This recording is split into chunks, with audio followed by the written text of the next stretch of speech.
Save all. Would you come here, please?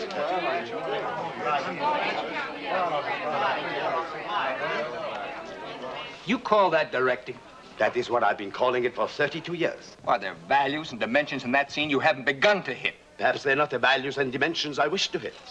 I could make this scene a climax. I could make every scene in this picture a climax. If I did, I would be a bad director. And I like to think of myself as one of the best. A picture, or climaxes, is like a necklace without a string. It falls apart. Look, when I want to lecture on the aesthetics of motion pictures, I'll ask for it. And it won't be on my time, and it won't be a cover-up for a shallow and inept interpretation of a great scene. To be a director, you must have imagination. Whose imagination, Mr. Shields? Yours or mine? You know what you must do, Mr. Shields, so that you'll have it exactly as you want it? You must direct this picture yourself.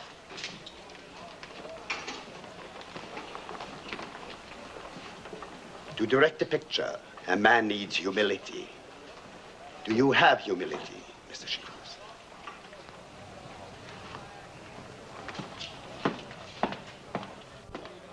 Film is a disease, Frank Capra said. When it infects your bloodstream, it takes over as the #1 hormone. It plays Iago to your psyche. And as with heroin, the antidote to film is more film. Very nice. I guess I'd have to say that when I was growing up in the 40s and 50s, I spent a lot of time in movie theaters. I became obsessed with movies. And at that time, there was nothing really available that I could find written on film except one book, sort of my first film book, although I couldn't really afford to buy it and couldn't find a copy except the only one available from the New York Public Library. I borrowed it from the library repeatedly. It's called A Pictorial History of the Movies by Deems Taylor. And it was a pictorial history of the movies in black and white stills, year by year, up to 1949. The book cast a spell on me, because back then I hadn't seen many of the films shown here in the book. So all I had at my disposal to experience these films were these black and white stills. I'd fantasize about them, and they would play into my dreams, and I was so tempted to steal some of these pictures from the book. It's a terrible urge. After all, it's a book from the public library.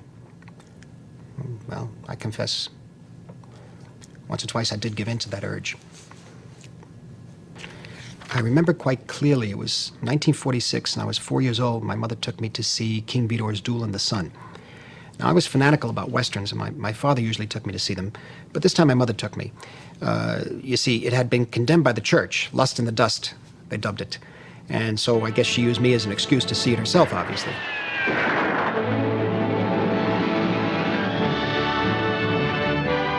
From the opening titles alone, I was mesmerized. Bright blasts of deliriously vibrant color, the gunshots, the savage intensity of the music, the burning sun, the overt sexuality.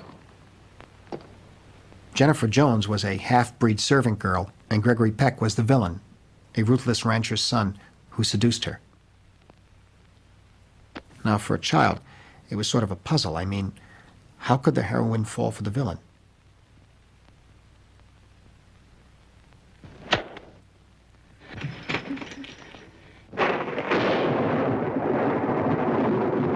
It was all quite overpowering.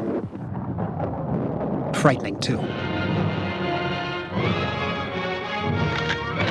The final duel in the sun, where Jennifer Jones shoots Gregory Peck, was too intense for this 4-year-old. I covered my eyes through most of it.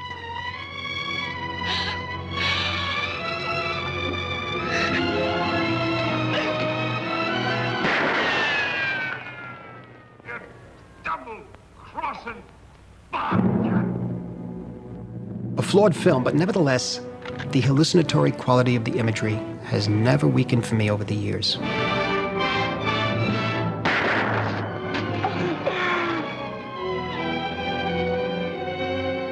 It seemed that the two protagonists could only consummate their passion by killing each other. I guess that does it. Pearl! Hey, Pearl!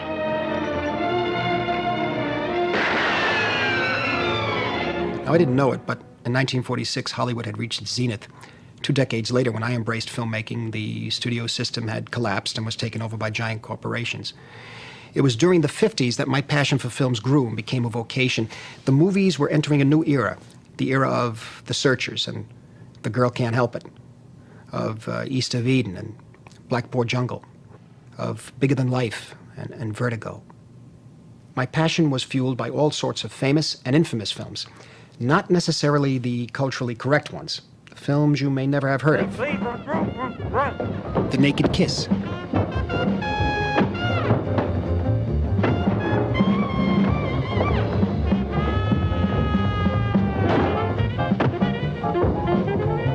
Murder by Contract. Did you get restless? If I get restless, I exercise. My girl lives in Cleveland. No, this is not Cleveland. I don't like pigs. I do. Human nature. The Red House.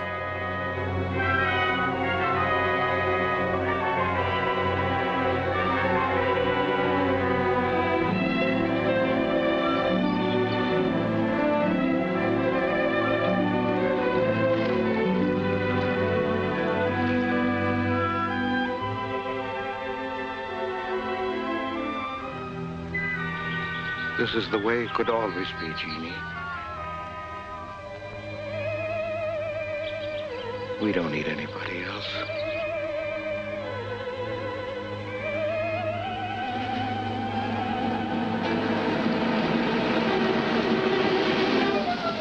The Phoenix City Story. Ain't you Zeke Ward's kid?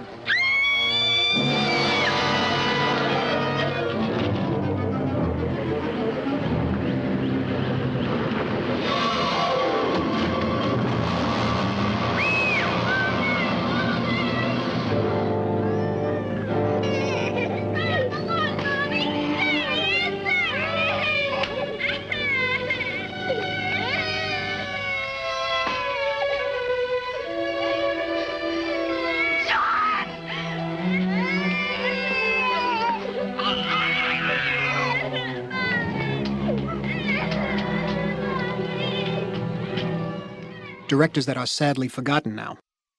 Alan Dwan, Samuel Fuller, Phil Carlson, Ida Lupino, Delmer Daves, Andre de Toth, Joseph H. Lewis, Irving Lerner.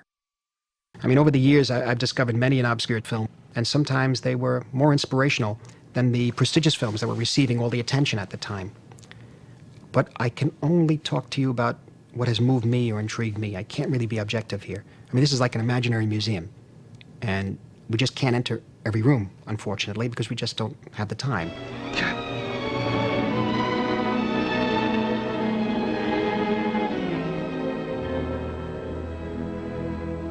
So I'm talking to you about some of the films that colored my dreams, that changed my perceptions, and even my life in some cases.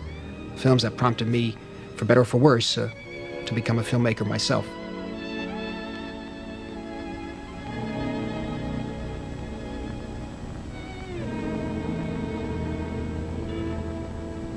Now, as early as I can remember, the key issue for me was, what did it take to be a filmmaker in Hollywood? Even today, I still wonder, what does it take to be a professional or maybe even an artist in Hollywood? Now, how do you survive the constant, the tug-of-war between personal expression and commercial imperatives? What is the price you pay to work in Hollywood? Do you end up with a split personality? Do you make one for them, one for yourself? How about making ants in your plants of 1941? You can have Bob Hope, Mary Martin. Maybe Bing Crosby. Yeah, but dancers. Maybe Jack Benny and Rochester. A big name band. What? Oh, no. I want to make Oh Brother, Where Art Thou?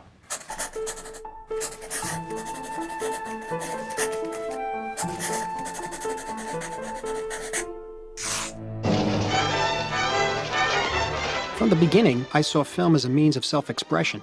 I was mostly interested in the directors, especially the ones who circumvented the system to get their visions onto the screen. This the sort of thing you had in mind? Of course, they need freshening up. They've been hanging for quite a while. I can't get into this thing. Don't worry. Sometimes it seemed that everything conspired to prevent them from achieving personal expression. This may be a problem, unless you get a thinner man. For there are rules, many rules in Hollywood's power game. Shoulder pads. Straighten it right out. This'll give you the effect. It'll be good. A poet or a painter can be a loner, but the American film director has to be, first and foremost, a team player. Most important was the collaboration between the director and the producer. In The Bad and the Beautiful, possibly the best drama about Hollywood's creative battles, Kirk Douglas plays the producer, and Barry Sullivan the director. They both dream of making great films, but for their first project, they have been assigned a low-budget thriller called The Doom of the Catmen. Look, put 5 men dressed like cats on the screen. What do they look like? Like 5 men dressed like cats. When an audience pays to see a picture like this, what do they pay for? To get the pants scared off them. And what scares the human race more than any other single thing?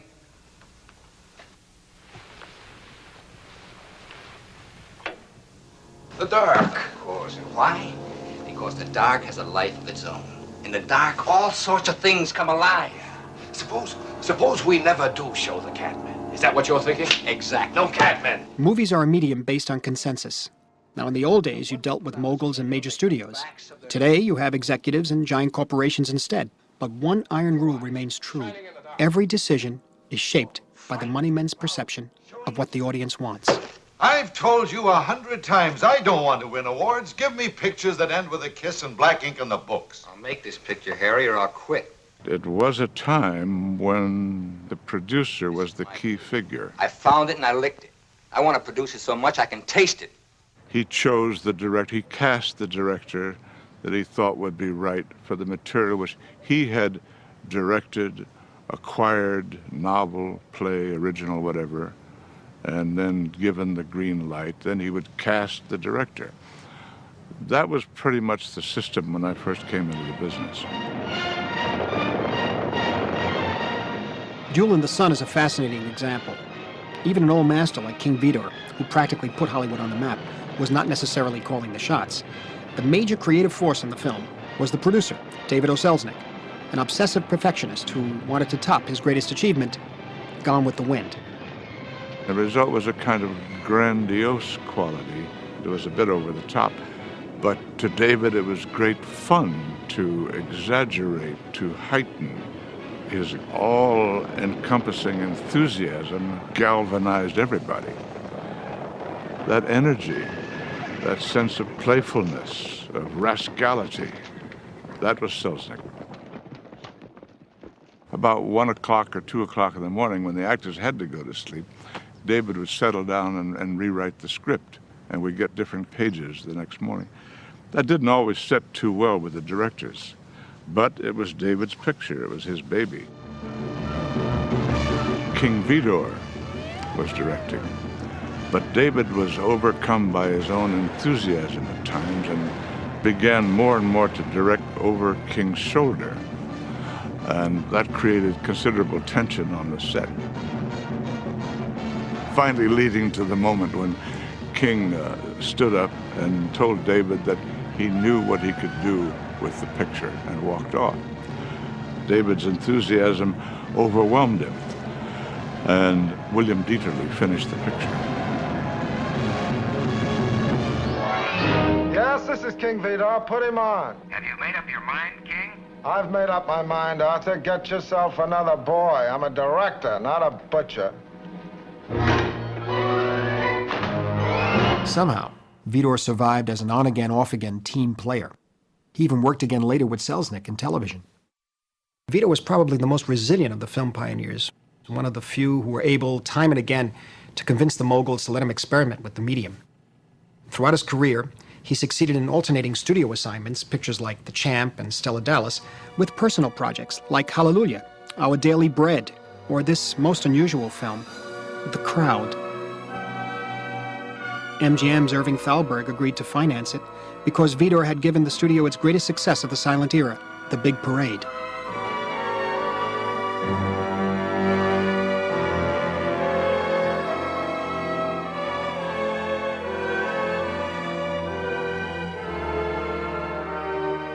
Sometimes, Vidor was even willing to mortgage his house or gamble his own salary. Somehow, he found a way to do one for the studios, one for himself.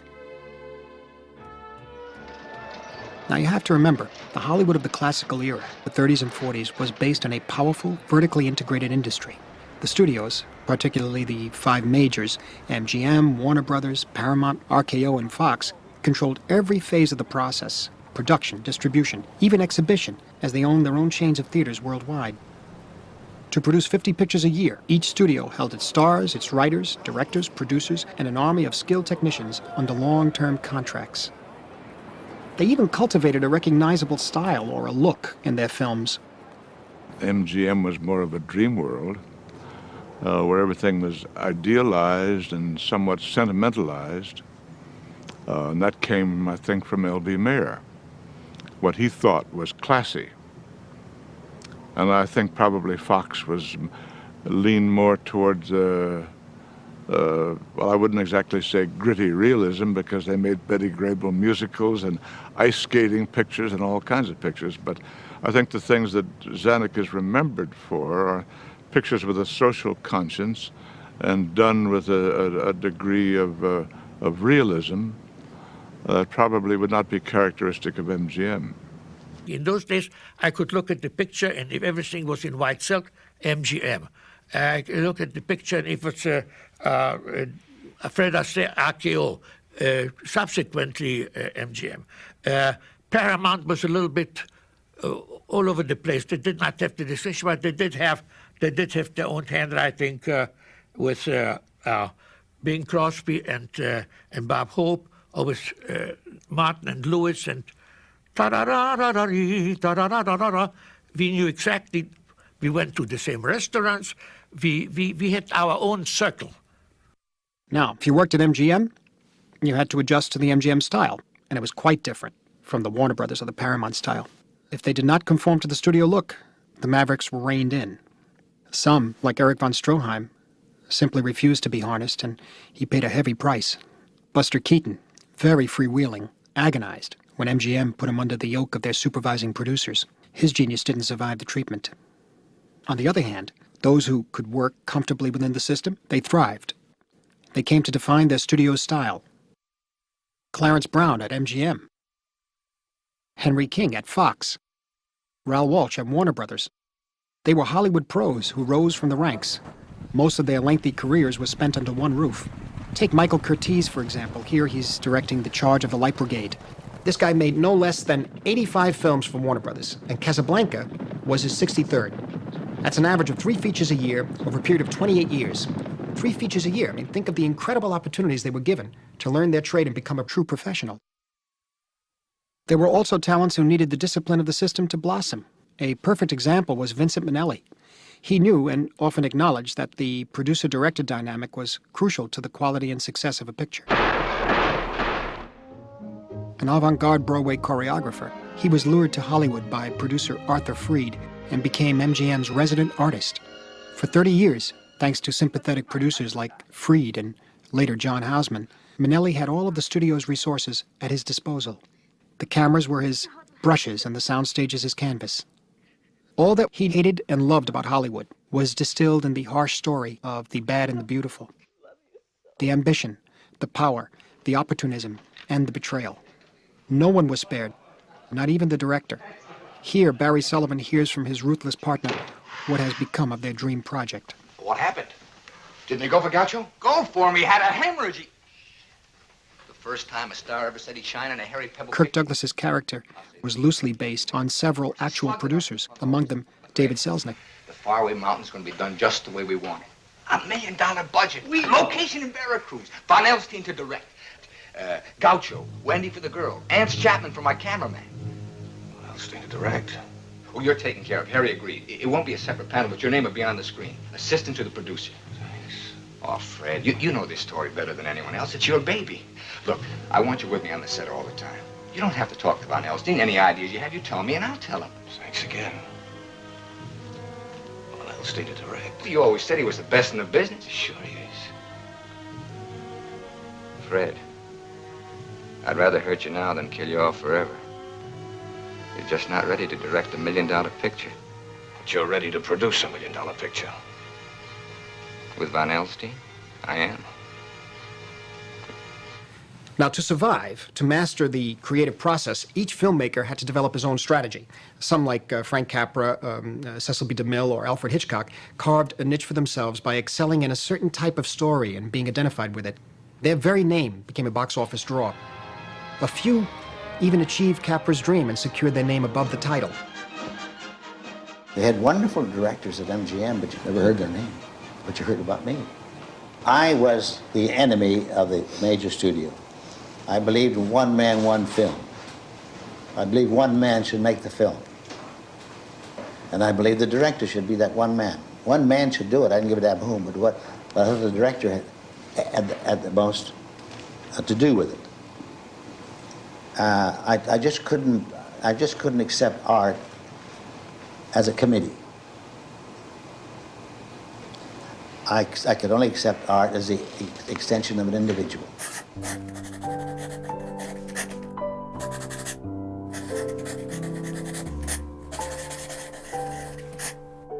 If you haven't got the story, you haven't got anything. Raoul Walsh used to say this. And this is another cardinal rule. The American filmmaker has always been more interested in creating fiction than revealing reality. I mean, early on, the documentary form was discarded or relegated to a marginal status. For better or for worse, the Hollywood director is an entertainer. He's in the business of telling stories. He's therefore saddled with conventions and stereotypes, formulas and cliches, and all these limitations were codified in specific genres.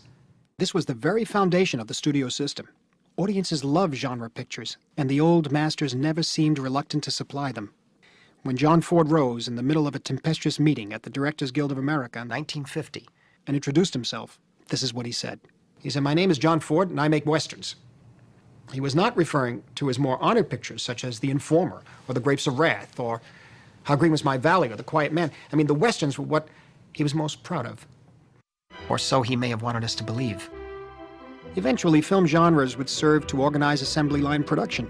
Each studio made so many westerns, so many musicals, so many gangster films, and so forth.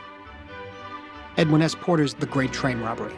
This was one of the first attempts at scripting a story, and fittingly, it was also a western. The first master storyteller of the American screen was D.W. Griffith. His sensibility was steeped in a literary tradition, that of Dickens and Tolstoy, Frank Norris, and Walt Whitman. Yet, while borrowing from 19th century literature, Griffith was forging the new art of the 20th century. He explored the emotional impact of film, and before the outbreak of World War I, he had already delineated nearly every genre, even the gangster film with his short, The Musketeers of Pig Alley.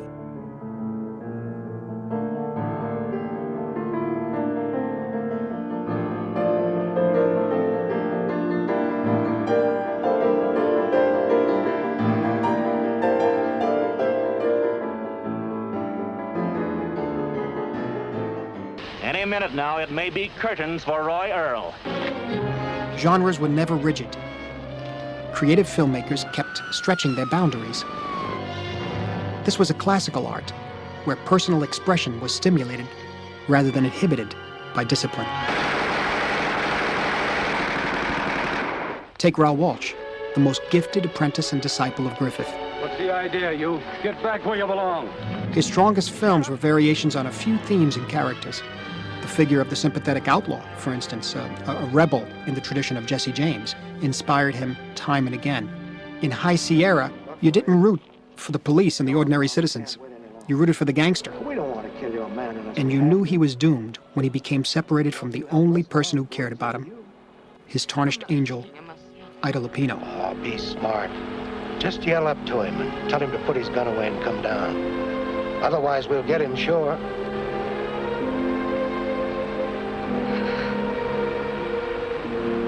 All right. Go ahead and yell.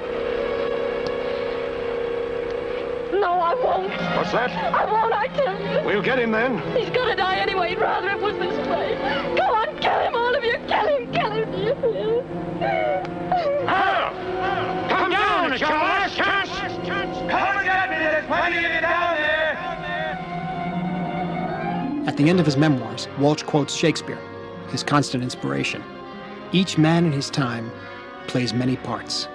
This applies to Walsh himself, but also to his explosive characters. These outcasts were bigger than life. They stood beyond good and evil. Their lust for life was insatiable, even as their actions precipitated their tragic destiny. The world was too small for them, and Walsh would often give them a cosmic battleground. Mount Whitney and the High Sierras.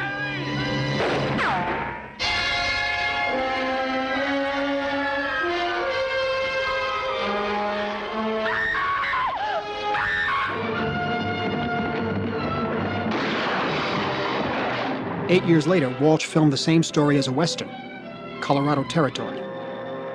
Again, he provided his desperado with a wide landscape which dwarfed human figures. This time, the city of the moon and the canyon of death.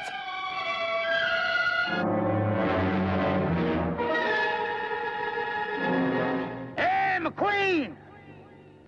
You got no chance. Come on down. We'll starve you out. So dear to the heart of Raoul Walsh was his heroine, now a half-breed outcast, that he gave her as much strength and character as the hero. You don't want to leave him up there. Buzzard's picking his bones clean. Call him out, and we'll split the 20,000 reward with you.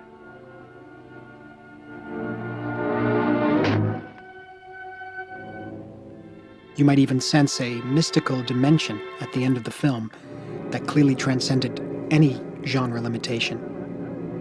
The lost city is like a primitive cathedral. And as he listens to the Navajos chanting in the night, Joel McCrea reflects on his fate and appears to accept it.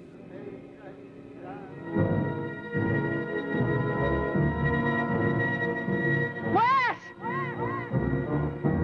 Wes! Colorado. Wes, they're coming at you! They found the back way! Come down, Wes! Hurry, Wes! I got horses! Walsh used some of the same camera angles as in High Sierra, but this time, the messenger of death was a Navajo sharpshooter.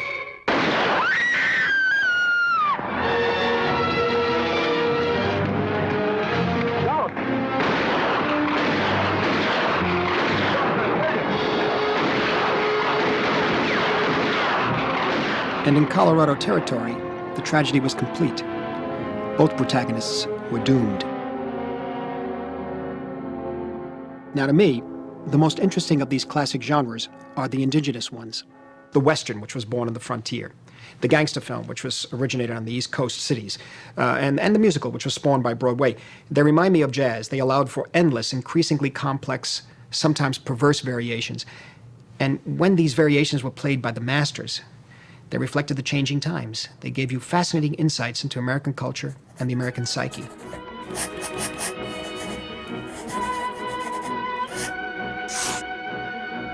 You can see how a film genre evolved just by watching 3 westerns John Ford directed with the same actor, John Wayne. The character of the hero becomes richer, more complex with each decade. The Ringo Kid of Stagecoach Sorry, no silver cups. grew first into the benevolent father figure of She Wore a Yellow Ribbon. They all put in the hat for it, sir. There's a sentiment on the back of it.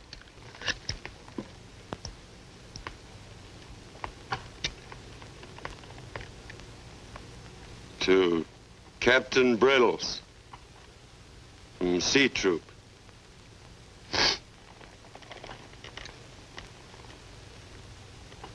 lest we forget.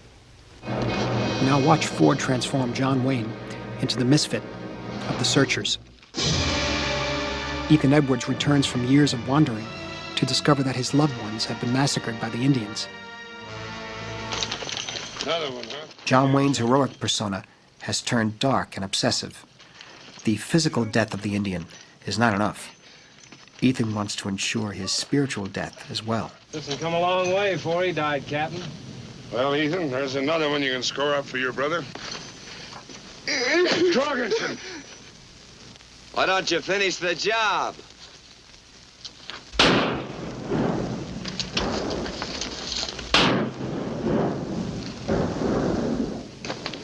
What good did that do you? Why, what you preach, none. But what that Comanche believes, ain't got no eyes, he can't enter the spirit land. Has to wander forever between the winds. You get it, Reverend. Come on, blanket head. Gone is the simple black and white morality of the early days.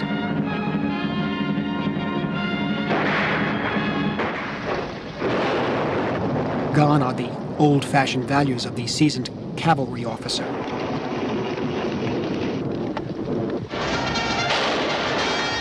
Now look at Ethan Edwards of The Searchers. The same star, John Wayne. The same location around Monument Valley. The same director, John Ford. But a different character, different attitudes, different conflicts, almost a different country. Ethan Edwards hunts down his niece, abducted and raised by the Indians after the massacre of her parents, because he believes she has been tarnished. Living with Comanches, he insists, is not being alive.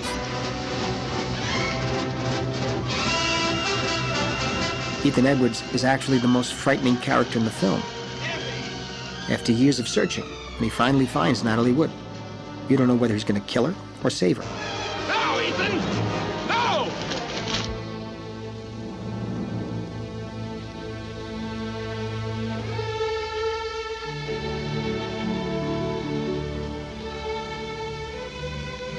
Let's go home, Debbie. This is no happy ending, though.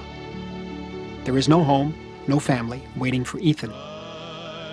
He is cursed, just as he cursed the dead Comanche. He is a drifter, doomed to wander between the winds.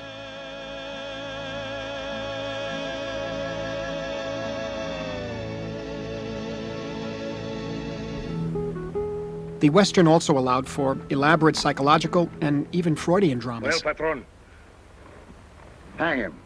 In Anthony Mann's The Furies, the patriarchal cattle baron wants his rebellious daughter to beg him for her lover's life. You will not humble yourself. This I ask.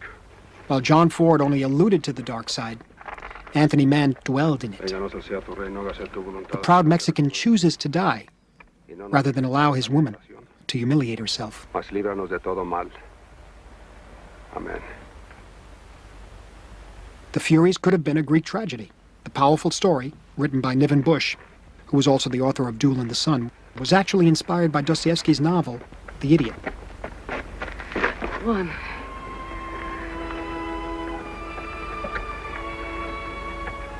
The kiss of a good friend. Till our eyes next meet. Till then.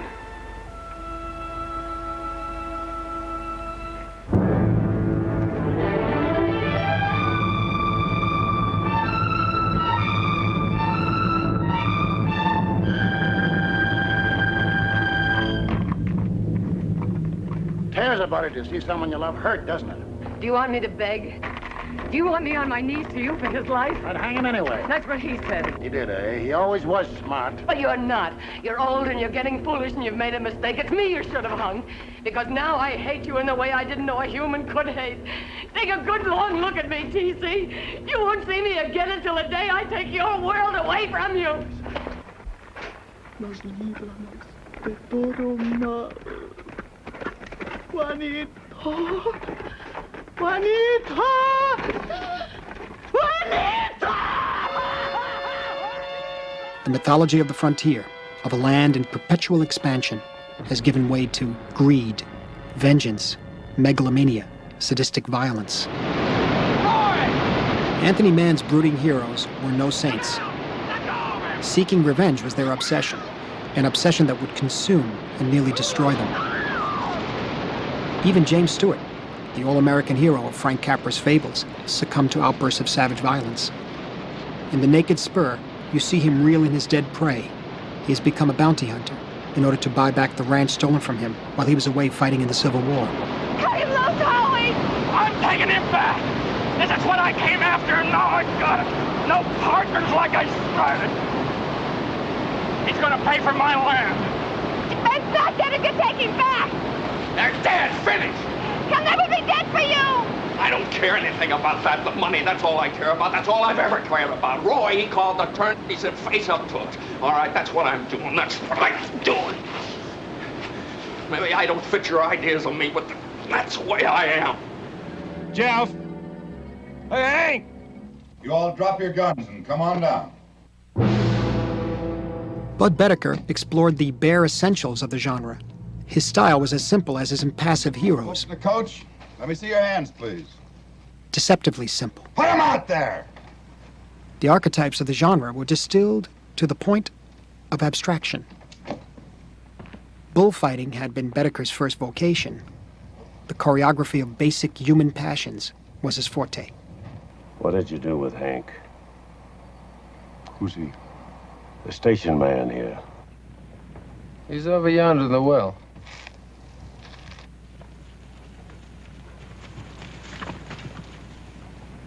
And the boy?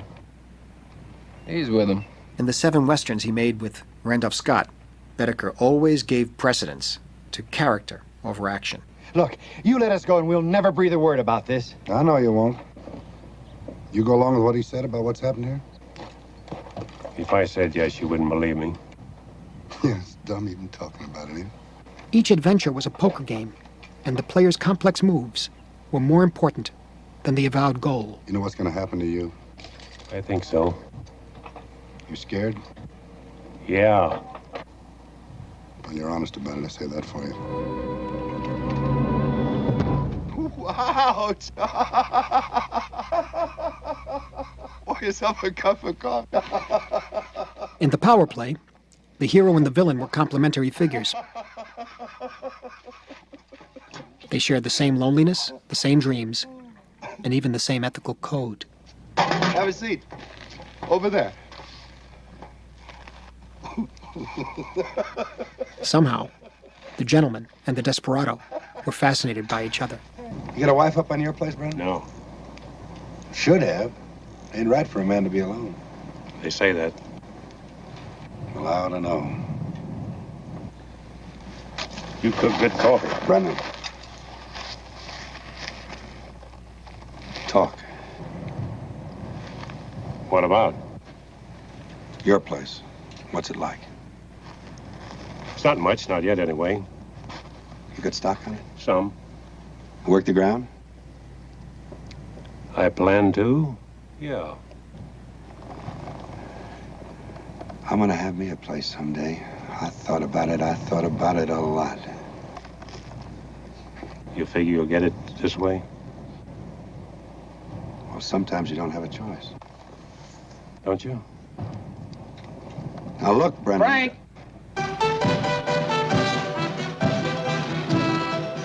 For decades, the Western genre embellished the reality of the West to make it more interesting. But in the mid-50s, several films started questioning the myth perpetuated by Hollywood. Arthur Penn, for instance, presented Billy the Kid as a juvenile delinquent in search of a father figure. By having a journalist follow the young misfit through his career of crime, Penn suggested how history was distorted even as it was unfolding. State your name. Garrett. Huh? How's that? Garrett! Pat Garrett!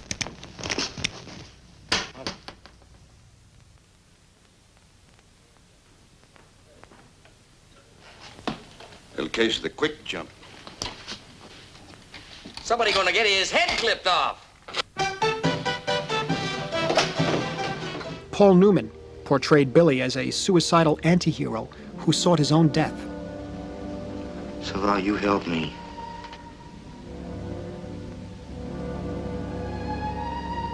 We don't want you.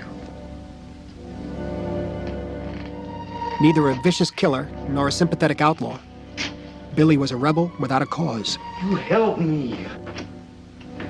His rage and confusion had more to do with the malaise of adolescence growing up in the 1950s than with the realities of the Old West.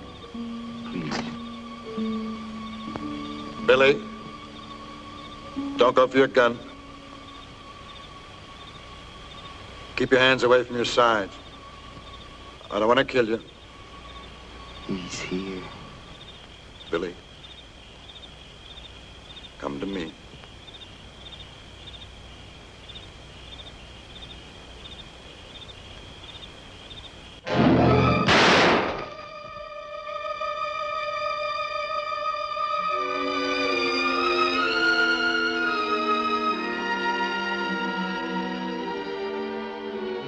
Just when you think that the Western has been exhausted, that there's nowhere else to go with it, something will come along with a new slant on things.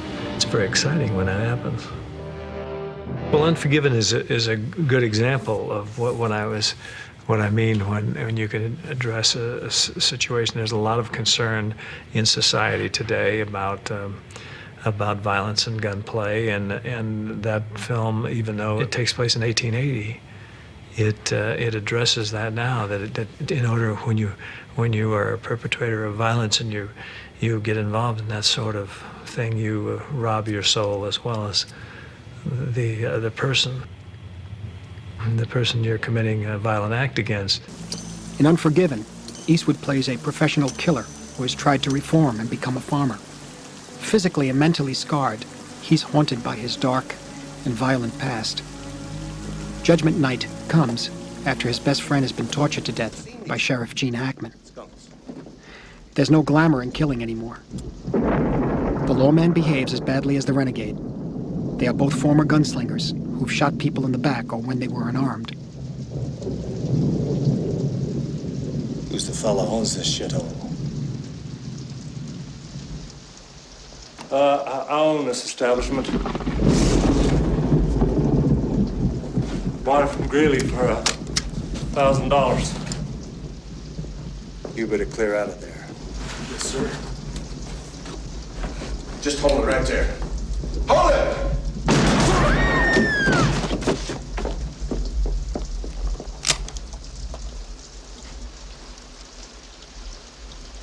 Well, sir, you were a cowardly son of a bitch. You just shot an unarmed man. Well, he should have armed himself. He's gonna decorate his saloon with my friend. You'd be William Money out of Missouri. Killer women and children. That's right. I've killed women and children. Killed just about everything that walks or crawled at one time or another. And I'm here to kill you, little Bill. For what you did to Ned.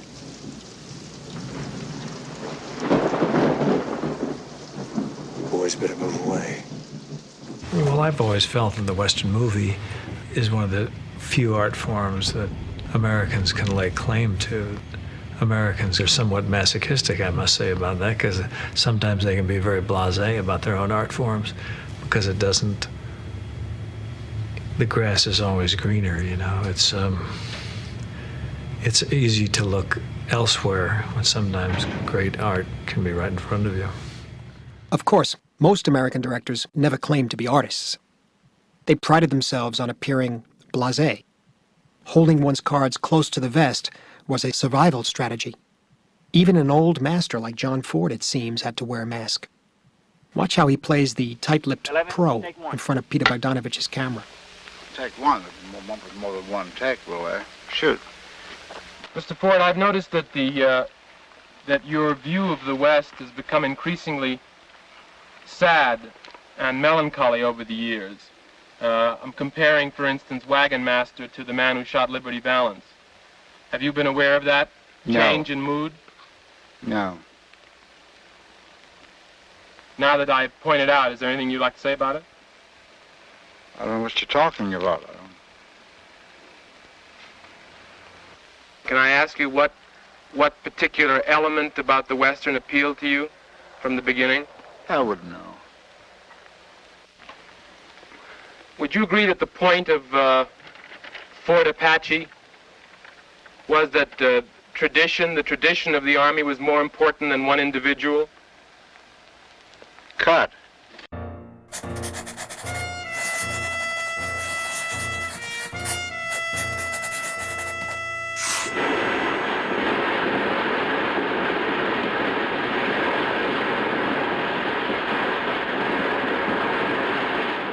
The gangster film.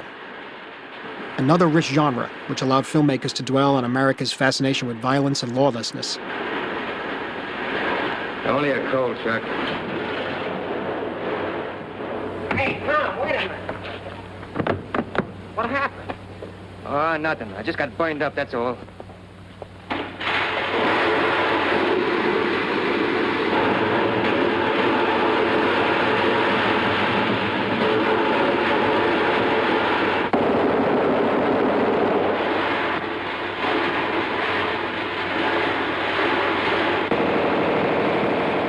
There's action only if there is danger. This was said by Howard Hawks, who was an authority on both the Western and the gangster film. To stay alive or die, this is our greatest drama.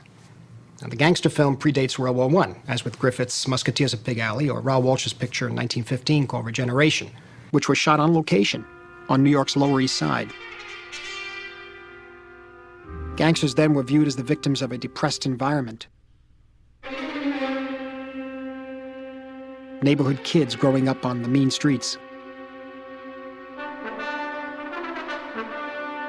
But 10 years later, Prohibition brought about a tide of movies that signaled a tremendous escalation in urban violence. Now, what struck me in Scarface was Howard Hawks' cool and distant objectivity. That's O'Hara's mom. He showed Tony Comante, also known as Al Capone, as a vicious, immature, irresponsible character. Hey, look at it. They got machine guns you can carry. If I had some of them, I could run the whole works in a month. It's more than a minute. Yet, that world was almost attractive because of its irresponsibility. And that was disturbing. At times, of course, the film was very funny. This is not surprising, as Hawks was as much a master of comedy as a master of action. Hey, that's swell. Look at little. You can carry it. Come on, let's get out of here. But at the end of the 30s came a really pivotal film, Raoul Walsh's Roaring Twenties. Don't you ever say that to me again, do you hear? Never. This chronicle of the Prohibition era was the last great gangster film before the advent of film noir. It read like a twisted Horatio Alger story. The gangster caricatured the American dream. Dog and pony joints I've ever worked in. This tops them all. Never mind, honey, I like you. Well, Happy New Year. This was the gripping saga of a war hero turned bootlegger and his downfall after the stock market crash. And it was actually the inspiration behind one of my student films, It's Not Just You, Murray. And I'd like to think Goodfellas comes out of the tradition of something as extraordinary as the Roaring Twenties and Scarface. Drop it.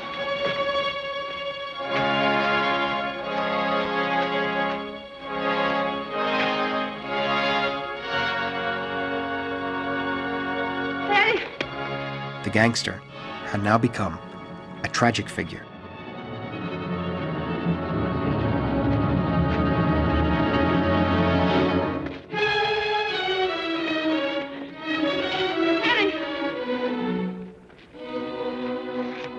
Walsh even dared to end the film on a semi-religious image that evokes a pietà. He's dead. Well, who is this guy? This is Eddie Bob. What was his business? He used to be a big shot.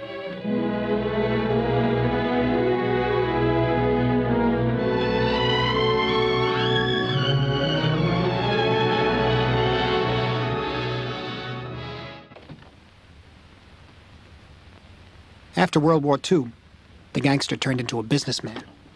The gang was taken over by anonymous corporations. What a layout. There's only one way to handle you. Kill me? If I have to, yeah. A guy's got to fight for what's his. The first film to show the major changes in the underworld was Byron Haskin's underrated I Walk Alone. Burt Lancaster, just out of prison, discovers the new world he's in. Get him out of here. He knows all my business. He stays. You and your boys. This isn't the Four Kings. No hiding out behind a steel door and a peephole. This is big business. We deal with banks, lawyers, and a Dun & Bradstreet rating. The world spun right past you, Frankie. In the 20s, you were great. In the 30s, you might have made the switch, but today you're finished. As dead as the headlines the day you went into prison. Region Associates. Stop trying to dizzy me up.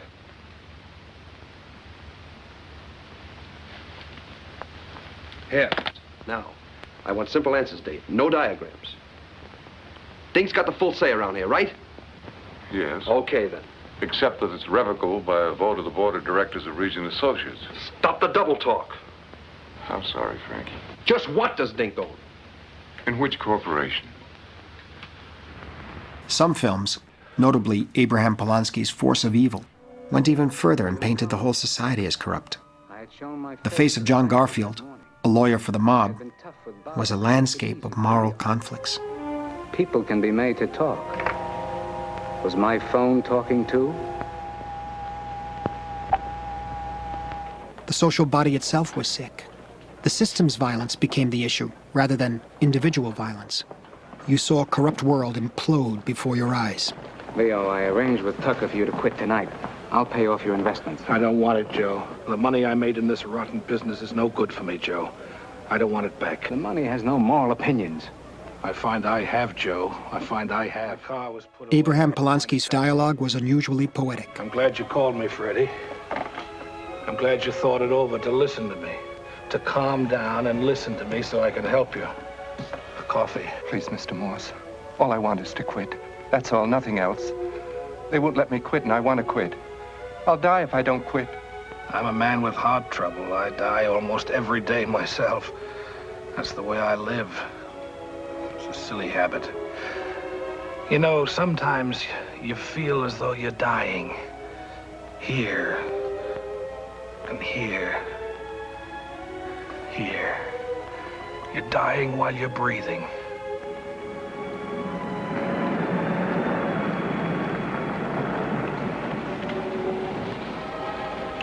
Freddie, what have you done? Freddie! What have you done to me?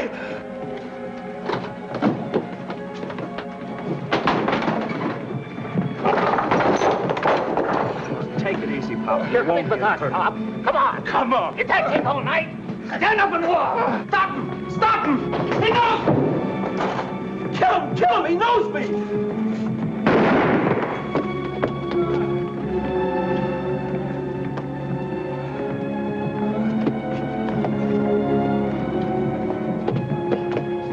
Brother, Ben. You couldn't buck the system. You were indebted to the syndicate for life. Where's my brother? Where's my brother? Where's my brother? Where's Pico? Where did Pico take my brother? They were forever using you. Before the police came. They even wanted you to sacrifice your own family. I wanted to find Leo, to see him once more. It was morning by then, dawn. And naturally, I was feeling very bad there as I went down there. I just kept going down and down there. It was like going down to the bottom of the world to find my brother. This madness culminated in Francis Coppola's The Godfather. As Al Pacino discovered when he came back from World War II, the son had to follow his father's criminal path. When you were Corleone, there was no leaving the outfit. It was an evil family, bound by fear and torn by treachery. But you served it without ever questioning its legitimacy, as though it was your country. American values, family, free enterprise, patriotism became totally twisted. Even individualism was dead. The organization was a state within the state. The gangster a chairman of the board, and crime was a way of life. By the late 60s, the gangster genre had proven so versatile, it could even embrace an avant-garde style. Watch the innovative editing here on John Boorman's Point Blank. The images are literally flashing through Carroll O'Connor's mind as he realizes who Lee Marvin is. A killer who slugged and smashed his way to the top of the organization in a desperate quest to find the man in charge, the man who can simply pay him. Walker. You're a very bad man, Walker, a very destructive man. Why do you run around doing things like this? What do you want? I want my money. I want my 93 grand. $93,000? You threaten a financial structure like this for $93,000? No, Walker, I don't believe you. What do you really want? I really want my money. I want my money. Well, I'm not going to give you any money, and nobody else is. Don't you understand that? Carter! Who runs things? Carter and I run things. I run things. What about Fairfax? Will he pay me? Fairfax is a man who signs checks. Cash. Cash checks. Fairfax isn't going to give you anything. He's finished. Fairfax is dead. He just doesn't know it yet. Somebody's got to pay.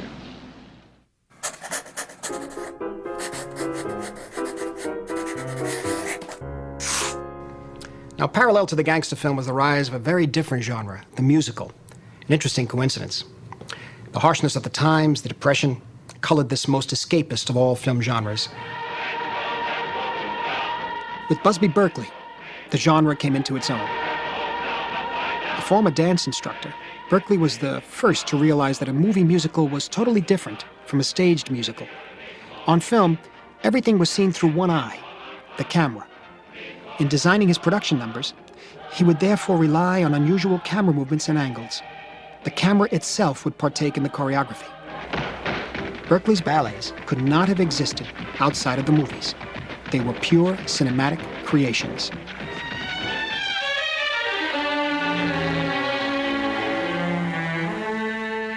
Berkeley's films were viewed as pure entertainment, but sometimes he applied his wizardry to the grim realities of American life, caught in the grip of the Depression. Remember my forgotten man? You put a rifle in his hand. You sent him far away. You shouted, hip hooray! But look at him today. Remember my forgotten man. You had him cultivate the land. He walked behind a plow. The sweat fell from his brow. But look at him right now. 'Cause ever since the world began, a woman's got to have a man. Forgetting him, you see, means you're forgetting me. Always stretching the limits of the musical genre, Berkeley even dared choreograph human tragedies.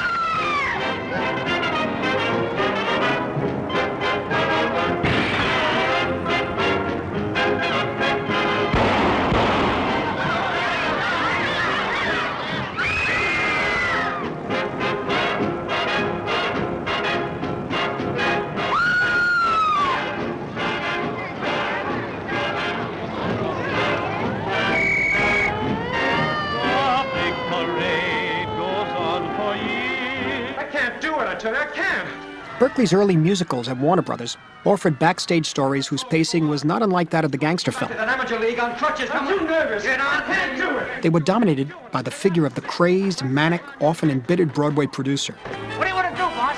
Bring up that curtain. In Footlight Parade, you had James Cagney. All right, that's you. No. In 42nd Street, Warner Baxter. Watch the tempo. Watch it, will you? Come on, get the feet off of the floor. Get them up. In these times, if you showed any ambition, you either became a gangster or a showbiz performer. Faster! Come on! Faster, faster! At least in the fantasy world of Warner Brothers. Stop it! Stop it! Stop it!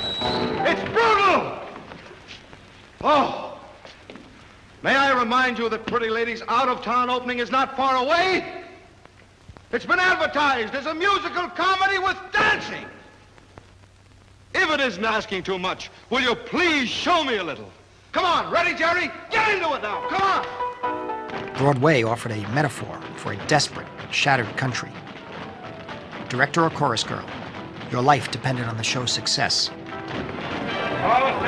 Against all odds, Warner Baxter achieved his dream. Oh, these directors make me sick. Take Marsh, puts his name all over the program, gets all the credit. Well, if the kids like Sawyer, he wouldn't have a show. You're right. Yeah, Marsh would probably say he discovered her. Some guys get all the breaks. But on opening night, he was too drained to enjoy the production's triumph. The show had taken on a life of its own, and the taskmaster's lot, in the end, was solitude. They're sending me to New York for good, to be head of the New York office of Fenton, Rayburn and Company. New York? What? New York? 10 years later, Vincent Minnelli's Meet Me in St. Louis was a milestone. I simply don't believe it. We'll leave right after Christmas. I thought we'd all like to have Christmas in St. Louis. First of all, the story didn't have a Broadway setting. New York is a big city. It was a memory album set in the Midwest at the turn of the century. Its protagonists were the members of a middle-class household. They did not need to be professional performers. Anyone could sing and dance. They felt like it. Singing and dancing became as natural as breathing or talking.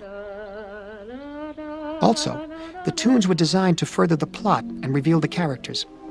They expressed the ebb and flow of personal emotions. If Santa Claus brings me any toys, I'm taking them with me. I'm taking all my dolls, the dead ones too. I'm taking everything. Of course you are. I'll help you pack them myself. You don't have to leave anything behind. Except your snow people, of course. Sometimes they were tinged with bittersweet irony as the family faced an uncertain future in the big city. Have yourself a merry little Christmas. Make the Yuletide gay. Next year our troubles will be miles away.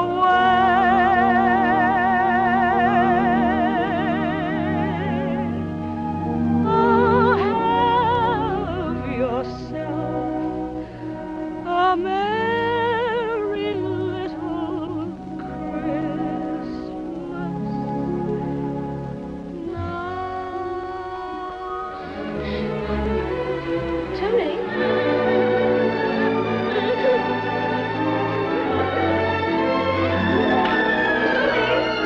Sweetness and innocence will prevail. But with the explosion of a child's pain and rage, unexpected shadows were suddenly cast on this nostalgic period piece. Nobody's gonna have them. Not if we're going to New York. I'd rather kill them if we can't take them with us.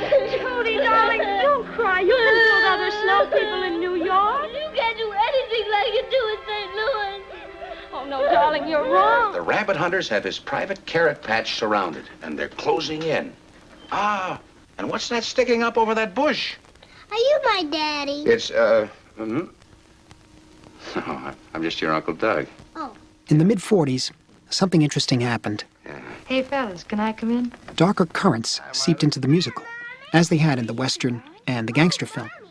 Even the more conventional musicals hinted at the post-war malaise. Listen to that fiddle player slap, slaps. On the surface, My Dream Is Yours had all the trappings of a Doris Day vehicle produced on the Warner Brothers assembly line. It seemed to be pure escapist fare. Oh, it's so spacious. Peaceful. No sponsors or agents pushing me around. Just hitch your wagon to me and you'll be a star. No. Thank you, Gary, but I have too much to do on my own. My dream is yours. But the comedy had a bitter edge. It isn't much to give. You saw the performers' personal relationships turning sour and being sacrificed to their careers. So, darling, may I say... Look, honey, let's have an understanding. 2 careers in one family is one too many. We'll concentrate on mine. Huh? Come on, here he is. The film made you aware of how difficult or even impossible relationships are between creative people. It was a major influence on my film, New York, New York. I'm through with spending time. Doris Day's big break comes when she has to replace Lee Bowman, the popular crooner she loves, who's too drunk to perform on his own national radio show. You can't go on, you're drunk. Lee Bowman's character was an egotist who felt threatened by Doris Day's success. In New York, New York, I took that tormented romance and made it the very subject of the film. My dream is you. It's a lovely girl. Lovely singer. Handy with a knife, too. Begins to shine.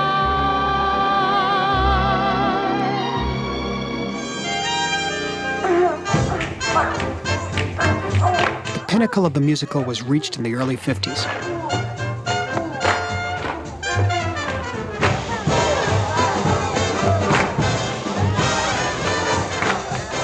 Again we meet the incomparable Vincent Minnelli.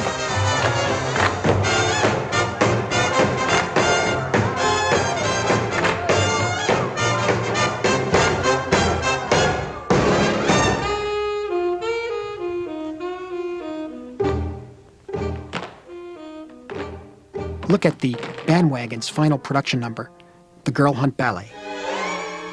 In this satire of Mickey Spillane's pulp novels, you see the musical borrowing and absorbing the icons of film noir, Private Eyes and Dangerous Sirens. Minnelli's musicals celebrated the triumph of the imaginary over the real. Any aspect of reality, however trivial, could be transformed, stylized, and incorporated into a ballet. The world was a stage, and it belonged to those who could sing and dance.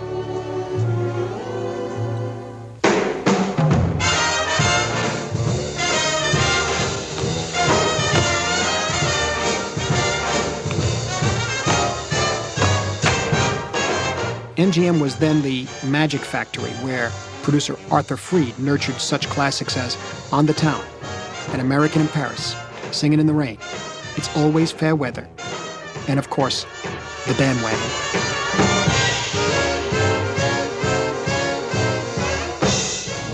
He's drunk. How bad? Very. What do you want me to do? Keep him off. A horse! My kingdom for a horse! George Cukor's A Star is Born took the genre one step further. Get a load of Norman Maine, will you? It gave us Judy Garland as a band singer who becomes a movie star, while James Mason, her mentor, sabotages his career.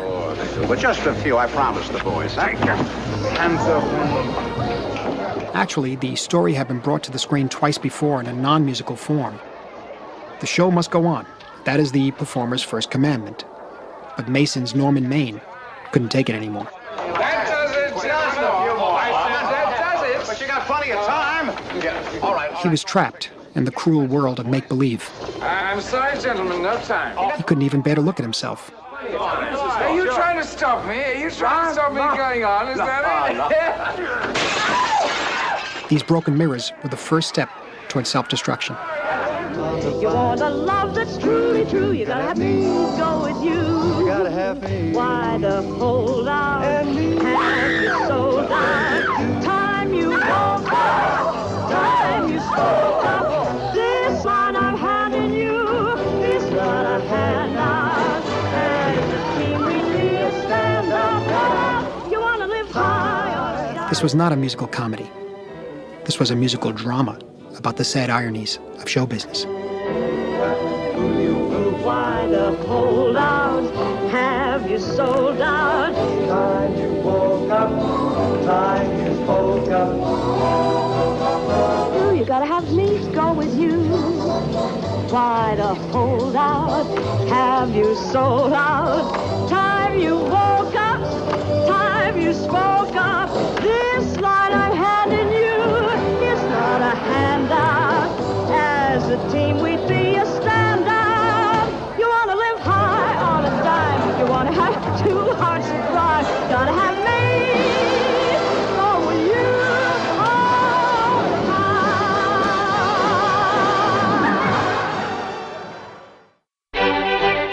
time. In spite of bold attempts by such choreographer-directors as Gene Kelly, Stanley Donen, and Bob Fosse to open up new territories, the musical ceased to exist as a film genre. But the showbiz performer still remains a key figure in musical biographies. Recently, the most exciting effort was probably Bob Fosse's self-portrait, All That Jazz. Showtime, folks. The figure of the exhausted entertainer needing open heart surgery would fit right into Busby Berkeley's gallery of hard-driving, hard-drinking, chain-smoking directors.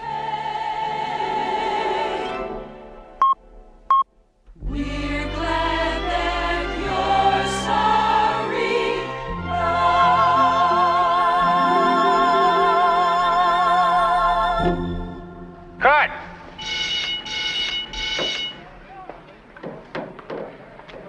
You blew it. You forgot your line. At the end of this number, you're supposed to say, what's he supposed to say? You're supposed to say, I don't want to die, I want to live. Well, look, if you can't say it, you can't say it. We'll just have to cut it, that's all. Cut it. Take me up. Next setup.